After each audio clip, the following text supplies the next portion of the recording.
Assalamu alaikum, dear students. Welcome to mechanics lecture number 17. In this lecture, we will continue the discussions on Newton's third law of motions. But here, in this particular sections, we will trying to discuss some concept related, some conceptual example. I mean, इस lecture में हम कुछ conceptual जो examples है, जो Newton third law से related है, उसको हम discuss करेंगे. सो कंसेप्चुअल एग्जांपल में जो पहला एग्जांपल हमारे पास है वो ये है कि what exert the force to move a car. कि what exert the force to move a car के कार पे फोर्स जो है वो कौन सी चीज़ एक्सर्ट करती है जो उसको हरकत में लाती है. इसका जो रिस्पांस है मतलब इसके जो आंसर है वो ये है कि a common answer is that the engine makes the car move forward. कि इंजन कार को आगे मतलब जाने में क्या करती है, मदद करती है या हरकत में लाती है. But it is not so simple. मतलब ये इतना सिंपल नहीं है. वो क्यों नहीं है? And it's because that the engine max the wheel go arounds. के इंजन वो क्या करती है, व्हील्स को मतलब हरकत देती है. But if the tires or on the slice ice or deep mud, so they just spin.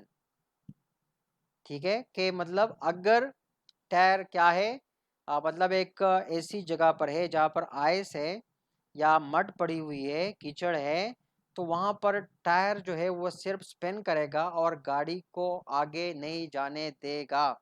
तो यहाँ पर अब जो क्वेश्चंस है, क्वेश्चन ये है कि what exert the force to move a car. तो वो कौन सी फोर्स है, वो कौन सी चीज़ है जो फोर्स एक्सर्ट करती है जिसकी वजह से कार वो मूव करती है. तो यहाँ पर हमने एक रिस्पांस वो शो किया है कि नॉर्मली जो इंजन्स है वो क्या है, वो कार्स को आगे की तरफ मूव करती है. लेकिन ये इतना आसान हमने कहा था कितना आसान वो नहीं है इसका जवाब देना. कि इंजन पहले क्या करती है कि इंजन्स पहियों को चलाती है और पहिए जो है ना उनके साथ टायर लगे होते हैं और टायर गाड़ी को आगे लेके जाती है. लेकिन अगर वो लेट सपोज किसी ऐसी जगह पर आ जाते हैं जहाँ पर आइस पड़ी हुई हो, कीचड़ हो, तो वहाँ पर टायर जो है ये सिर्फ स्पिन करेगी और गाड़ी आगे मूव नहीं करेगी. So what it mean that we need fractions. अब यहाँ हमें ज़रूरत है फ्रैक्शंस की. ठीक है. On firm ground the tyre pushes backwards against the grounds because of fractions. ठीक है कि एक बिल्कुल सख्त ज़मीन पे जो टायर होती है वो उस ज़मीन को पीछे की तरफ धकेलती है और इसकी वजह होती है फ्रैक्शन होती है कि वो सख्त ज़मीन पर फ्रैक्शन होती है. उसी फ्रैक्शंस की वजह से जो टायर है वो उसी ज़मीन को पीछे की तरफ धकेलती है. सो बाय न्यूटन थर्ड लॉ, अब न्यूटन थर्ड लॉ के मुताबिक the ground pushes on the tyres in the opposite directions. के जो ग्राउंड है वो भी टायर्स को पुश करती है लेकिन अपोजिट डायरेक्शन में. So as a result we are having accelerations in the car to move it and the forward directions. तो यही वजह है कि इसके नतीजे में हमारे पास जो कार है उसमें आगे की डायरेक्शन में उसमें एक्सेलरेशन प्रोड्यूस हो जाती है. ठीक है. So friction is very much important for the motion of a car. कि अगर सख्त ज़मीन है, मजबूत ज़मीन है, तो इस पर फ्रैक्शन होती है और जिसमें क्या कहते हैं टायर्स बैकवर्ड फोर्स अप्लाई करती है. सो इसके नतीजे में न्यूटन थर्ड लॉ के मुताबिक जो ग्राउंड है वो भी टायर्स पे उतना ही पुश अप्लाई करती है लेकिन वो एक अपोजिट डायरेक्शन में होती है और इसी की वजह से जो कार है वो आगे की तरफ एक्सेलरेट हो जाती है. So again we have another example that is helpful notations. That is on forces the first subscript is the object that the force is being exerted on. The second is the source. ठीक है. अब मतलब है कि force के साथ हम caption लगाते हैं, सबस्क्रिप्ट लगाते हैं. फोर्सेस के साथ अपनी आसानी के लिए हम क्या करते हैं, फोर्सेस को समझने के लिए मतलब हमारे पास दो तरह के फोर्सेस है, एक एक्शन फोर्स है, दूसरा रिएक्शन फोर्स है. तो दोनों को समझने के लिए हम क्या करते हैं, हेल्पफुल नोटेशन लगाते हैं. हेल्पफुल नोटेशन का मतलब क्या है कि फर्स्ट के साथ हम सबस्क्रिप्ट लगा लेते हैं कि दैट इज़ द ऑब्जेक्ट, कि ये वाला जो फोर्स है that is being exerted by the object. ठीक है. और जो सेकंड है that is been exerted by the source. तो मिसाल के तौर पर हमारे पास क्या है, एक्शन रिएक्शन फेयर्स है that act on different object. तो यहाँ पर आप देखें कि इसको हमने यहाँ पर शो किया हुआ है कि खातून है, हाथ में किताब लिए वो जा रही है। So what actually happen, she exert a force, ठीक है, वहाँ पर horizontal force exerted on the ground by the person foot, कि ये जो शख्सियत जा रही है वो क्या रही, अपने पुट से, अपने पाँव से ज़मीन पर, और एक हॉरिजॉन्टल फोर्स वो अप्लाई कर रही है, that we denote by F G P, ठीक है, सबस्ट्रेट मतलब ये रिएक्शन फोर्स है। So as a reactions the grounds also apply the force on the person, that is the horizontal force exerted on the person foot by the grounds, but be remember that is in the opposite directions. I mean this force is equal to the force that is being exerted by the person on the grounds, but be remember this force is in opposite direction. So that's why we say that the force with the subscript g phi is equal to minus the force phi g, that is the reactive force. Both the forces are equal but opposites and magnitude. And the similar examples we are having here, मतलब ये भी बिल्कुल इसी तरह conceptual example है कि एक बंदा है वो फोर्स अप्लाई कर रहा है, force on sledge exerted by assistants.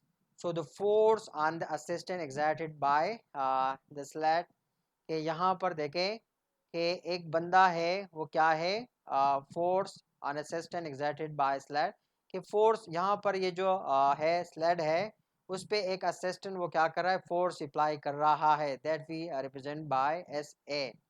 तो यहाँ पर एज ए रिएक्शन के तौर पर ये जो स्लड है ये है, इस पे भी ये भी बंदे पे फोर्स अप्लाई कर रही है जिसको हम रिएक्शन फोर्स कहते हैं, and that we have denoted by minus F with subscript S ए।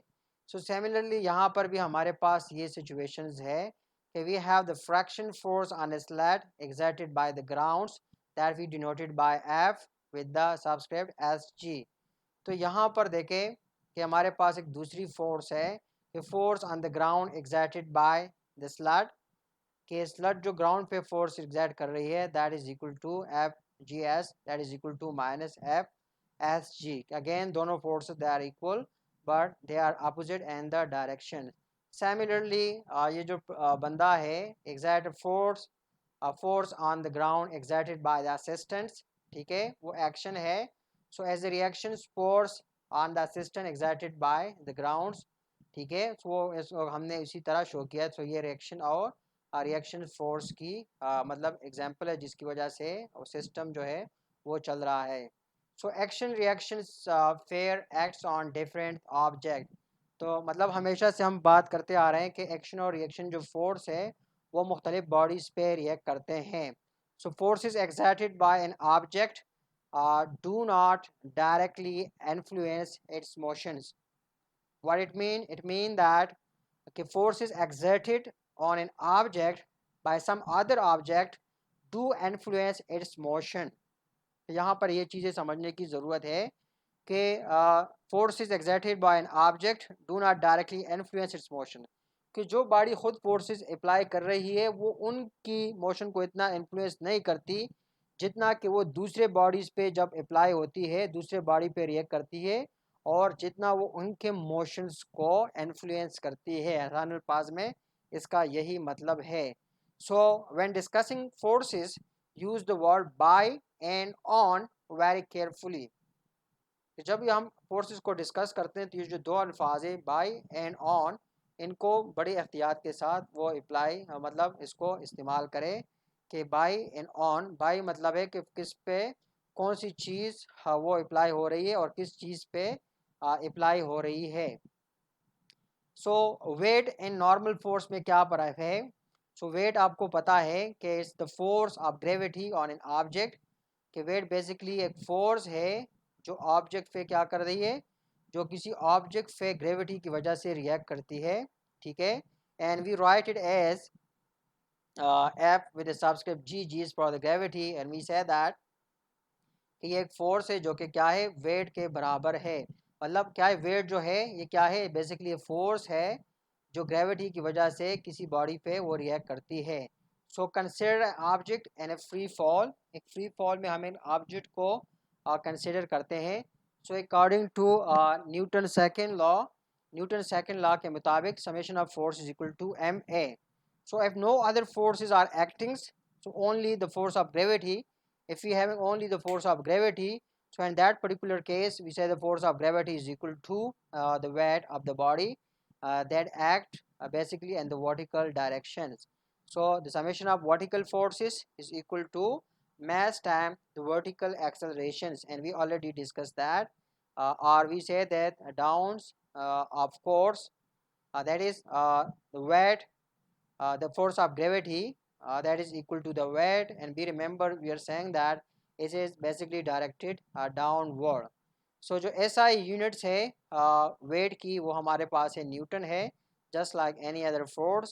और उसी में भी रिमेंबर कि G जो है acceleration due to gravity, इसकी यूनिट है 9 मीटर पर second square.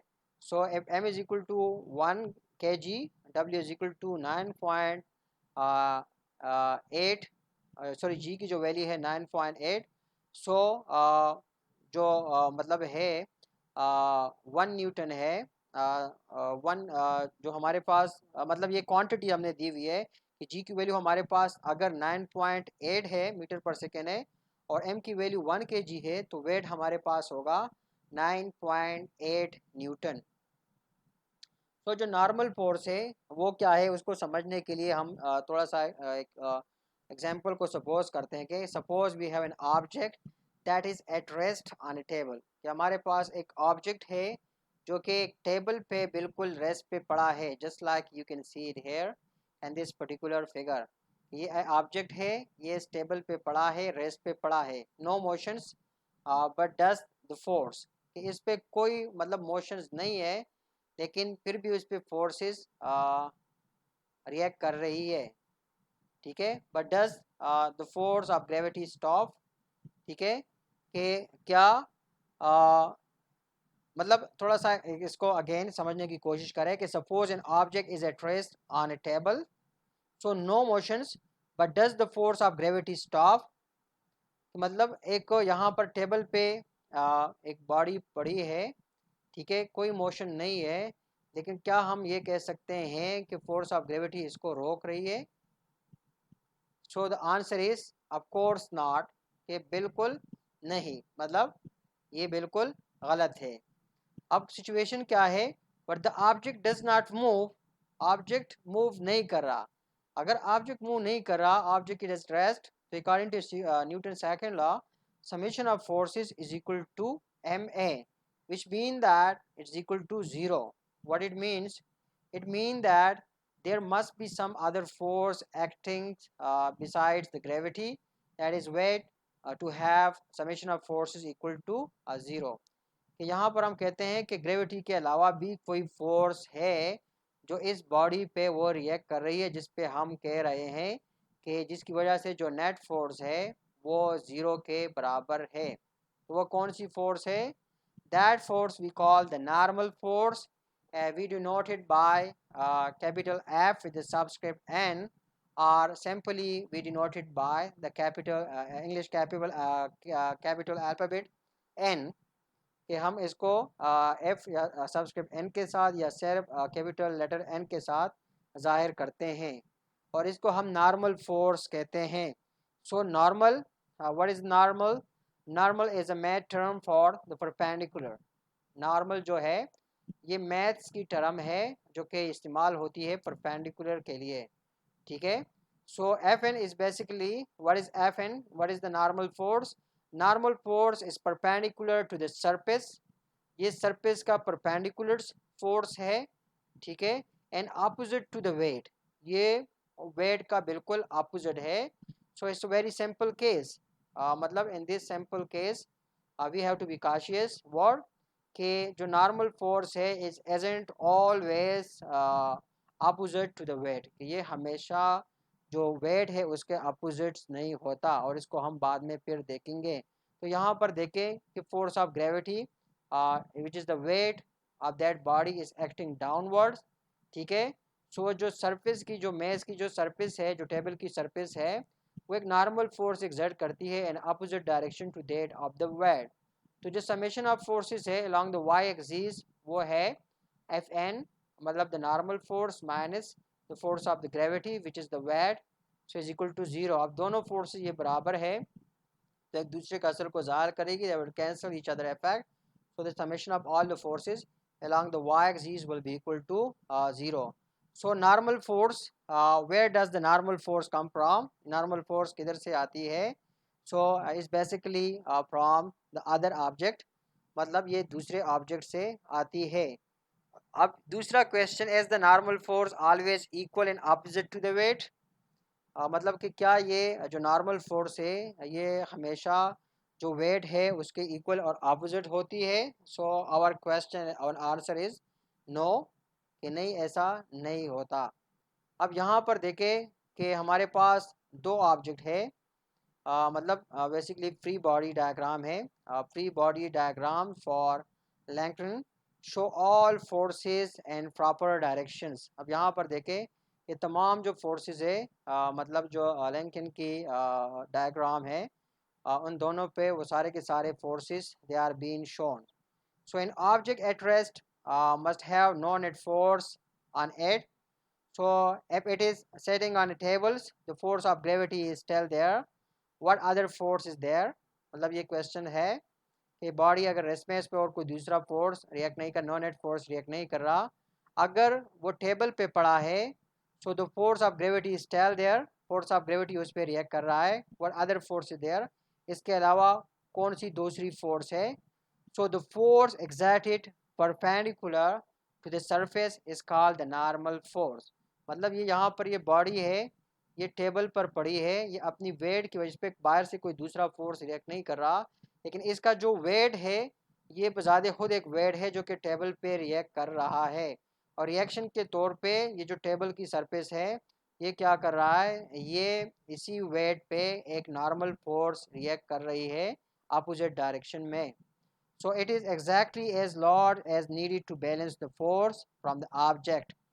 If the required forces get too big, something will break। मतलब इनमें से कोई सा भी फोर्स अगर एक्सीड कर जाता है तो ये बॉडी क्या करेगी? बॉडी ब्रेक करेगी। मिसाल के तौर पर हम कहते हैं कि ये जो लैंकिन्स है, मतलब जो डायग्राम है या जो स्टैच्यूज़ है, अगर ये बहुत ज़्यादा भारी हो मुकाबले सरफेस रिएक्शन के, तो ये जो टेबल होगा ये टूट जाएगा। सो सिमिलरली हम कह सकते हैं कि summation of forces equal to zero. और न्यूटन सेकंड लॉ फॉर लैंकिन, उसको हम कैसे यूटिलाइज करेंगे कि the normal force and the force of gravity or the weight means their summation is equal to zero, or we can say that the normal force is equal to the weight of the body. And here we have to note that normal force and the weight are an action reaction pair from Newton's third law. They are equal and opposite because of Newton's second law. So normal or the actions are reactions pair, कि मतलब जो normal force है और इसके मुकाबले में मतलब जो दूसरा नॉर्मल फोर्स है टेबल्स की वजह से, मतलब वो क्या है, मतलब वो दोनों हमारे पास क्या है कि न्यूटन सेकंड लॉस की जो मतलब है वो एक्शन रिएक्शंस, मतलब वो एक्शन रिएक्शन की फेयर है। सो एक और एग्जांपल है हमारे पास कि यहाँ पर आप देख सकते हैं कि we have a 10 kg mass, so the normal force is not always equal and opposite to the weight। so यहाँ पर आप देख सकते हैं कि नॉर्मल फोर्स जो है वो हमेशा मतलब इक्वल, कि the normal force is not always equal and opposite to the weight, कि नॉर्मल फोर्स हमेशा फोर्स के इक्वल और अपोजिट वो नहीं होता। And here you can clearly observe this, यहाँ पर ये हमारे पास मतलब ये एग्जांपल्स है, और इन एग्जांपल्स में आप क्लियरली इस चीज़ को वो नोटिस कर सकते हैं। So here what actually you need to do, अब थोड़ा सा आपने इनमें कैलकुलेशन करना है। The solve example is there in your book, it's basically example number 4.6। so what actually you need to do, you need to find out the normal force on the box from the table for figures a b c। मतलब एक equation दी गई है तो आपने figure A B C D को इस्तेमाल करते हुए उनके लिए क्या करना है, नॉर्मल फोर्स की वैल्यू फाइंड आउट करनी है। मतलब जो डिटेल है प्रॉब्लम्स की वो बुक के अंदर दी गई है। So you have to utilize your book और उसी नॉलेज को इस्तेमाल करते हुए आपने जो नॉर्मल फोर्स है तीनों केसेस में उसको फाइंड आउट करना है। Always use Newton second laws to calculate the normal force. ठीक है, नॉर्मल फोर्स को कैलकुलेट करने के लिए हमेशा न्यूटन की जो सेकंड लॉ है उसको यूटिलाइज करें। इसी तरह हमारे पास ये एग्जांपल है कि what happen when a person pull upward a box in the previous example. इस तरह प्रीवियस एग्जांपल में ये एक बॉक्स है, उसको एक बंदा क्या करा है ऊपर की तरफ मतलब अपवर्ड उसको खींच रहा है, इस तरह के प्रीवियस एग्जांपल में है।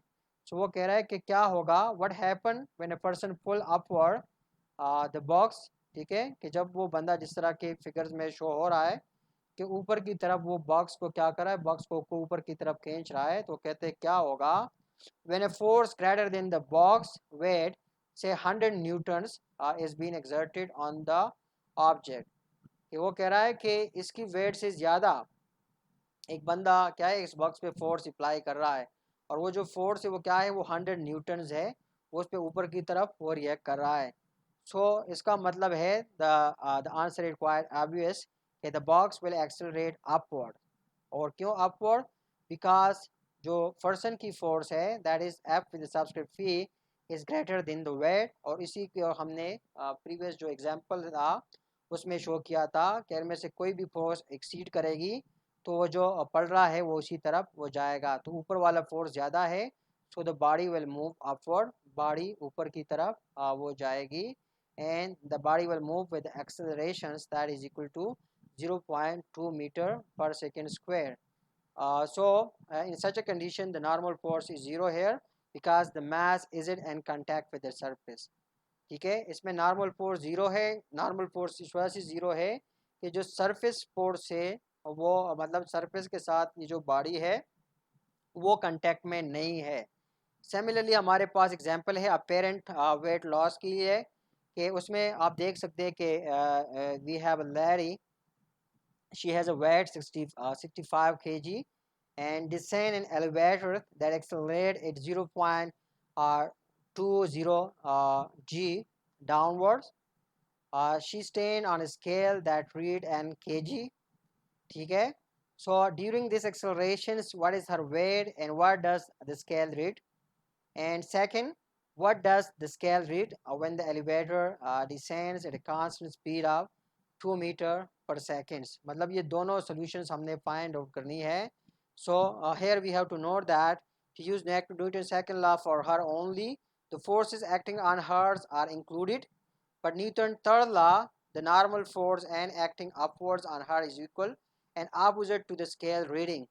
So the numerical value of normal force is equal to the weight she read on the scale. Obviously, normal force here is not equal and opposite to her true weight, that is n mg. So how does we find the normal force? As always, we apply the Newton's second law to her as well. यहाँ पर भी हम इसी case में भी हम Newton second law को apply करेंगे। So that's all, thanks for watching, see you again.